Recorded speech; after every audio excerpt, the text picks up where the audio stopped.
So after our Halloween hallway detour, it's time to get back to San Francisco to my friend Francesco's restaurant, where Alicia is going to teach us something. Just keep doing it. All right, so... Hi, Dr. Moses. Wait, let's do it again. Hi, my name is Alicia, and I'm going to show Dr. Moses how to turn this fire on. Then we can cook in the barrel. Okay, so yes. So the first thing you have to do. Go ahead. Wait, no, go ahead. Come closer. We have 2 plates already started. I'm sorry, I had to wait. It's okay. We So, took a long time. I have 2 plates on the bottom, and then you put some any kind that you like. Charcoal is really good. So you just put a pound, and then to make you easy to turn on, you have to use this liquid. Some lighter fluid. Yes. Charcoal briquettes, lighter fluid, and a nice barrel. A nice barrel, and then to make it safe, as soon as you start the fire, just cover up with the barrel and wait until it's ready. Then you can start cooking. Okay, so a little bit of a clarification. Alicia is going to be cooking ribs for us today, and she's just teaching us how to make a fire in a barrel to cook the ribs. I don't know if we're going to be lucky enough to see any of the secrets of how she cooks the ribs.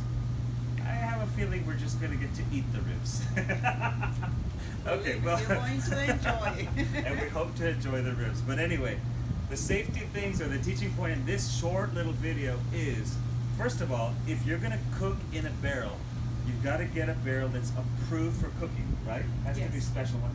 If you put the wrong paint inside it, fumes could come up, toxic fumes, which are actually be very dangerous to your body, to your health. You have to be careful, yes. Yes. Second of all, you have to clear out the area. Before we came here, this area was not, there were some leaves and small little things that could burn. You cannot let that be around because this is an open flame here. Come on, let's take a look. Open flame.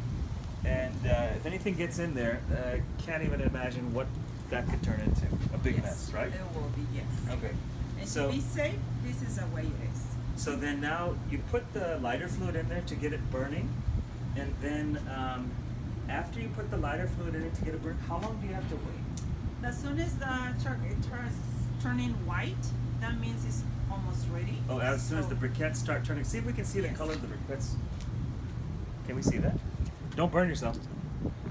Oh, it's starting to turn white. I see that. Okay, so when the briquettes start to turn white, and I'm guessing also when the flame dies down. Then we're going to have a really good fire to make those ribs really good and tasty. Okay, good.